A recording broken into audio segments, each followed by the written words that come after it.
Bandeko babolingo mbote na bino baibo mesana kulanda chaîne na biso ya www.zoomel1000.com. Lelo tozali na esengo pona ko présenter bino ba émission na bino obo mesana kozela.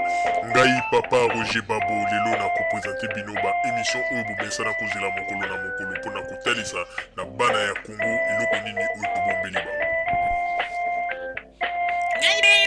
Rosalie Lokosu na zui responsabilité monene na chaîne ya www.zoomel1000.com pour na kotalisa na peuple congolais vérité to bosolo oyo nini esengeli na biso bana ya mboka toyeba esika oyo bato bazali kokangela bato misu to bazali koyebisa bato bamakambo oyo ezali ndenge wana te ebongi malamu ete biso bato ya Zoomel 1000 totombola mongongo mpe toloba tolakisa bango bosolo po ete mboka na biso ekende liboso po ete bapeuple congolais bayeba eloko nini tokoki kosala po ete nyonso tu ezali kaka mpona lokumu ya mboka na biso po ete ezali esengo mingi mpona kotangusa bosolo na kati na biso ba diaspora congolaise oyo tozali libanda ya mboka. Na ntango oyo bozalaka kabisika bozali nde bokolanda basango ya www.zoomel1000.com. Bandeko babolingo mbote na bino baibomesana kolanda émission na biso ya Radio Zoomel 1000. Bandeko babolingo lelo tozali na basango oyo tokopesa bino na oyo etali mboka na biso la République démocratique du Congo. Tokoyebisa bino basango nyonso oyo ezali koleka kati na mboka na biso pe tokotalisa bino eloko nini oyo ezali kolekisa ete mboka na biso ezali kokende liboso malgré bato mosusu bazali kosala ete bakamoufle ba information wana mais bazali koyeba te ete vérité bachangeaka yango na lokuta te. Bandeko babolingo bomonaki lobilobi awa ekomaki soki bazali kotalisa babolamu nyonso tu Joseph Kabila Kabangele rais oyo azali kosala mpona mboka na biso Congo okomona ete baopposant oyo bazali na poto baopposant ya Chanana baopposant oyo bazali kodistraire bato okomona bazali kotombola pe mingongo mpona koloba ete asala nini eloko nini ya malonga asali mais en réalité ntango tozali komona na babilili tozali komona ba œuvre oyo Joseph Kabila azali kosala na kati na mboka na biso. Bandeko babolingo boyebi na ntango ya deuxième république ezalaki na batima moko boye oyo ezalaki na nzela ya 24 novembre en face na Kankokolo.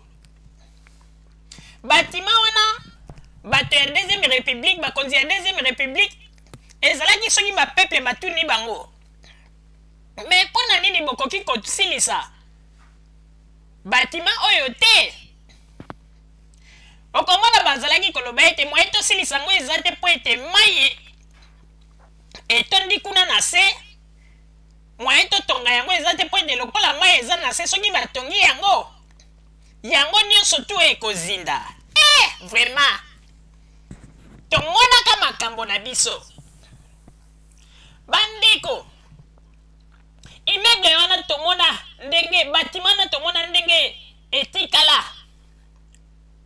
bamagorodo bakomaka na kati na baliziba ya mai nayebaka lisusu ngai mama Rosalie soki nazoleka na mopanzi okomona bana bazali kosukola na pembeni wana.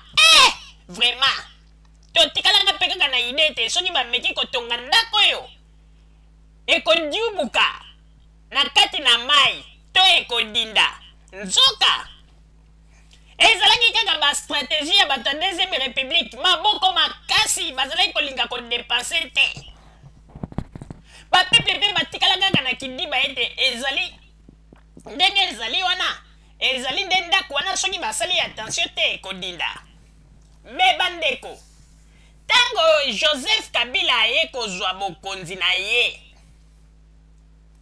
me tozali kokamwa lelo oyo ndenge nini Joseph Kabila esika nyonso to bamobutiste babandaki kokosa kosa biso abandi kosala bamakambo vert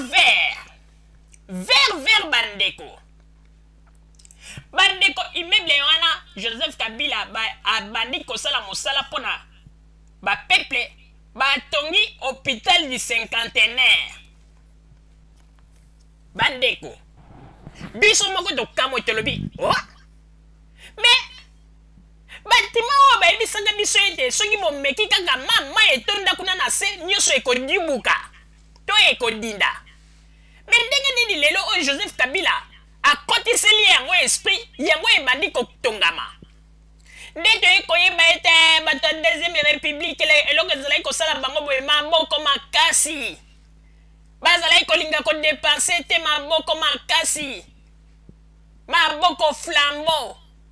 Mais lelo Joseph Kabila afungoli maboko tala ndenge batima etongami. Bandeko tango mosusu bokoloba mama Rosalie alobi mingi boye makambo yango ezali nini bolanda na bilili botala ba evre oyo Joseph Kabila asali na hôpital du cinquantenaire. Bandeko hôpital oyo ndenge modèle tomoneli yango okoanvie kutu ba hôpital a poto te. Donc makambo nyonso eza na kati ekozala lisusu te ko moto abeli okende na Afrique du Sud okende boye nyonso eza na kati. Bandeko bolanda na bilili botala ba evre oyo Joseph Kabila le rais asali mpona mboka na biso ebongo nsima tomona lisusu esika banguna ya mboka na biso oyo bamesana koloba bakofungola lisusu mbanga na bango po ete baloba ete atala biso boye tala biso boye. Papa Motamba projectele biso ba image babilili po ete bapeple congolais bamona pe na bazi ete tokoyoka lisusu oyo nini ba opposant congolais bakoloba comme raison. Bay bilili s'il vous plaît Papa Motamba. Les 5 chantiers de la République, initiés par le chef de l'État, Joseph Kabila Kabange, sont en train de se réaliser jour après jour à travers toute l'étendue du territoire national. La ville-province de Kinshasa est l'une des plus belles illustrations de ce Congo qui bouge, ce Congo qui change, se transforme et se modernise au quotidien pour mieux mériter sa réputation et sa vocation de grand pays au cœur du continent africain. Mais pendant que ce changement s'opère dans le paysage de la ville de Kinshasa, capitale de la République démocratique du Congo, combien de Kinois sont-ils réellement informés de tous ces projets importants en cours de réalisation dans leur ville? Pour prendre un cas particulier, combien de Kinois connaissent-ils l'hôpital du cinquantenaire de l'indépendance congolaise? Je vous invite à le découvrir.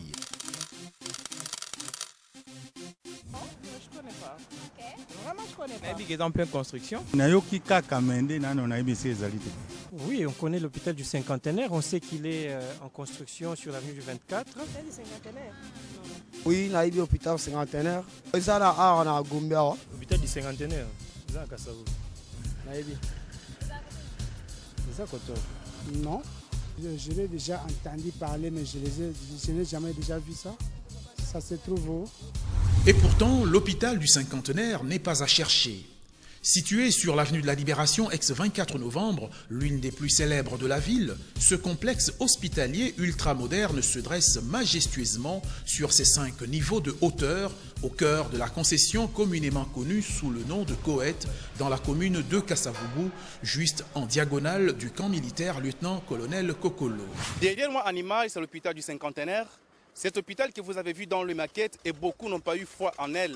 Mais aujourd'hui, nous sommes descendus sur le terrain pour nous rendre compte de l'effectivité des travaux sur ce site.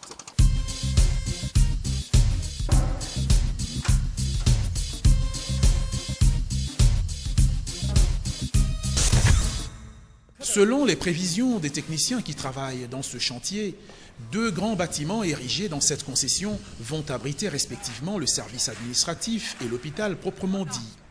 Précisons tout de suite que ce bâtiment hospitalier est construit à partir d'un vieil édifice datant de 1954 et qui fait office de structure centrale de l'hôpital. Atako mingi balobi ekokita biso tolingi tozala pe ba Santo Thomas tolingi totala soki bato bakoti na hôpital soki ndako wana ekokita.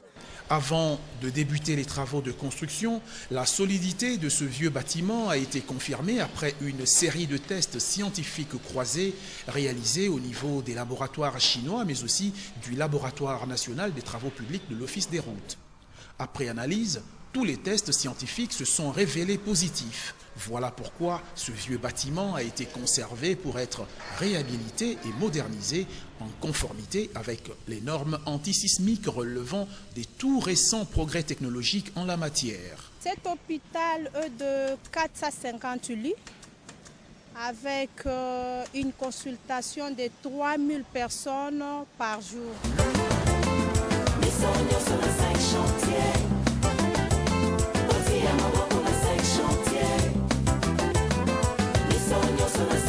Soutenons tous les actions du chef de l'État. Voilà, c'est un chantier.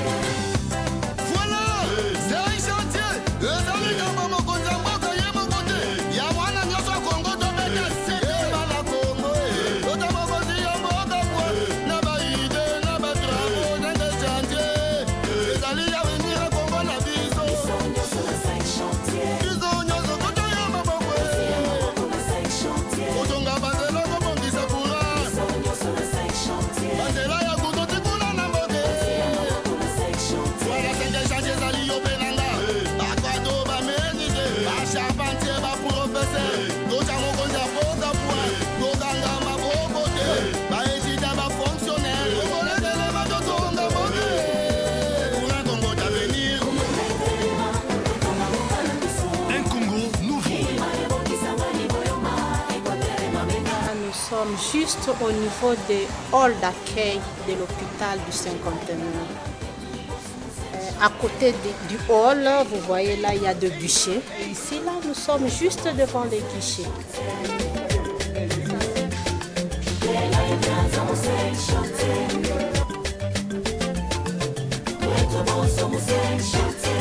Ici, nous sommes dans l'une des salles d'opération.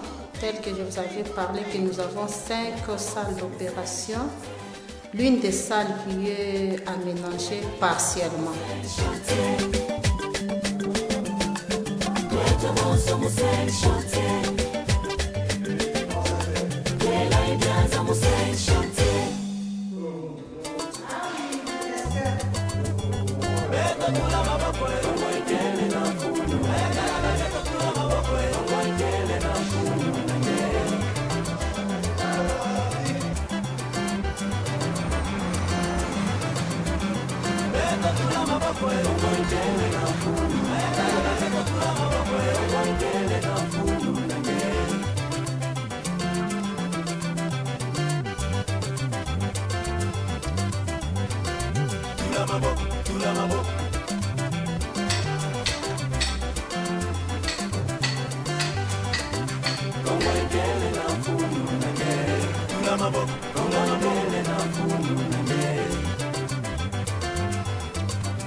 Vous voyez, nous avons le vacuum médical, nous avons l'oxygène médical ici. On n'a pas besoin de déplacer le malade. On peut le réanimer sur place, sur son lit et dans sa chambre.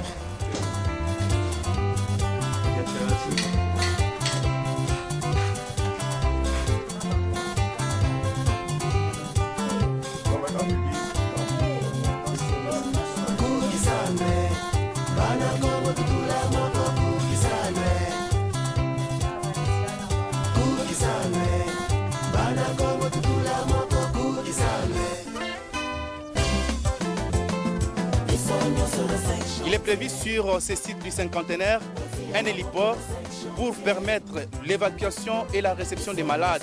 Ce serait pour la première fois depuis 1960 qu'un hôpital congolais reçoive des malades en provenance de l'extérieur. La postérité retiendra que c'est le président de la République, Joseph Kabila Kabange en personne, qui a donné le coup d'envoi des travaux de construction le 2 mai 2009 avec la pose de la première pierre qui repose fièrement au milieu de la concession comme un chef-d'œuvre exposé dans une galerie d'art.